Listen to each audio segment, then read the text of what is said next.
Hi, welcome back to the channel. For those who are new here, I'm Phil. I'm the Ordinary Watch Guy. I'm perfectly ordinary, but the watches are always special. Now, today I want to do a video about buying watches in Japan. Why?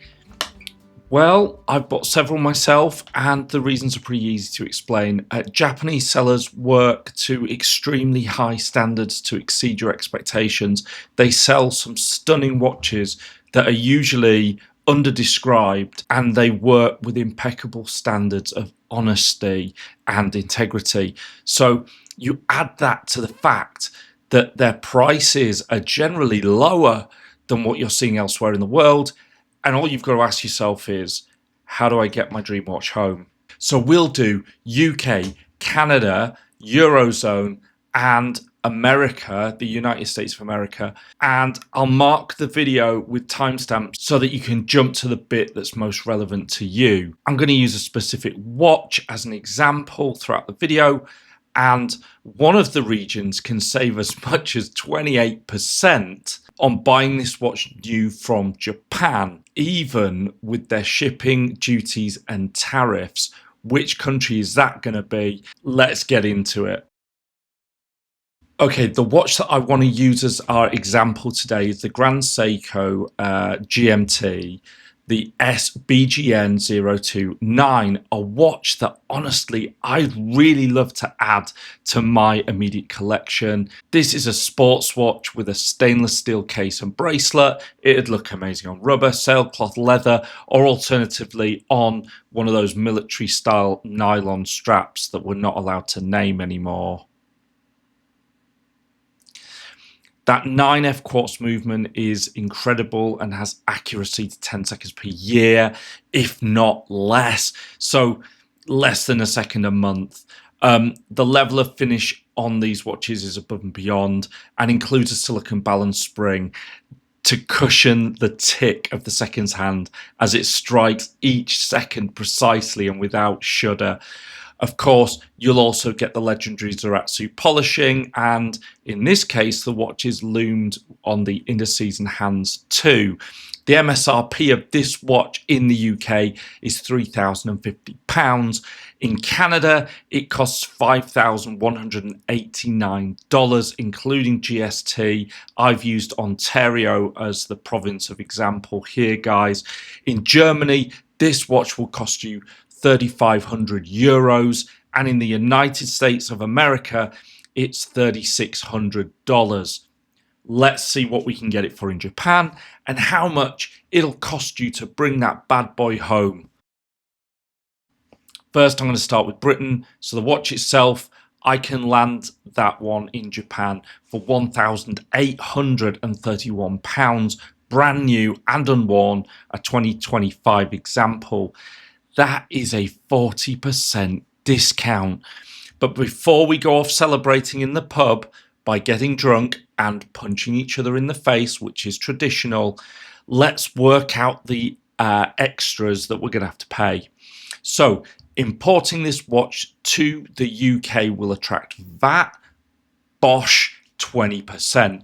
Ouch. There's also a tax on luxury watches coming to the UK that can sting you for another 2.5%. Delivery is sorted out in this deal, but it's worth checking because different sellers do different things. Some will eat the costs themselves, some will add it on. It can range from nothing to £150 plus. Always check the seller. Our total for this watch, when we've landed it in the UK, is £2,199.70. This is a bottom line discount of £850 or 27%. Not bad at all. We can now spend that on the only thing more expensive than having a watch habit, the UK national pastime of gambling online. You may wonder what happens when the watch arrives in the UK. How do I pay my import costs? Well, the courier, who is probably DHL, UPS, FedEx, whoever, they will take payment from you before they deliver the watch. They pass the fee on to the tax people, and it really is as simple as that. They do this in all their countries of operation. Okay, so now we're going to look at Canada, eh? You know I love you, Canada. That watch is $5,198, including taxes at MSRP. When you bring that watch in, you're still going to have to pay your GST on it. And we're working with the Ontario rate here because, come on, Toronto, which is 13%. Now, that's important because when your watch arrives, you do have to add that on, plus a 5% importation tax for the watch. Okay, so I can get this watch in Japan for 3,404 Canadian dollars, and that's sweeter than a Celine Dion concert for orphaned Canadian raccoons. It's a 34% discount amounting to $1,794, and I do believe that you can use that amount of money to buy a whole house in New Brunswick. But before we celebrate with a quality of life that is demonstrably better than pretty much anywhere else in the world, let's do the sums on the importation costs.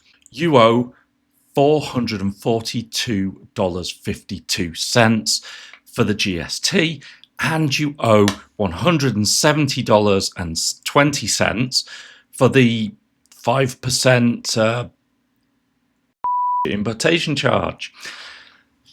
So your grand total is $612.72, which leaves you with a discount of $1,181.28, which is still a pretty good 23%.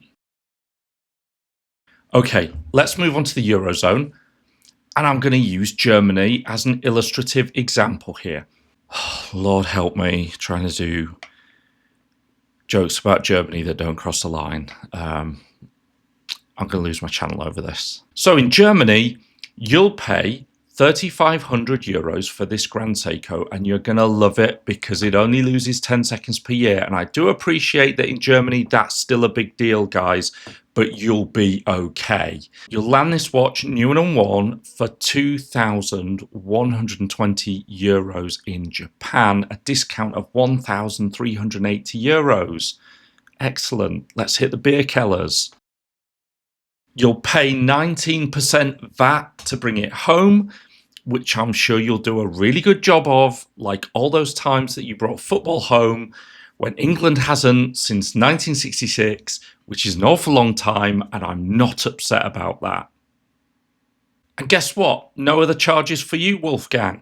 That's right, 19% flat. There's a 4.5% duty on what is considered to be jewellery watches, but as this would have to be classified under sports analog, it's 0%.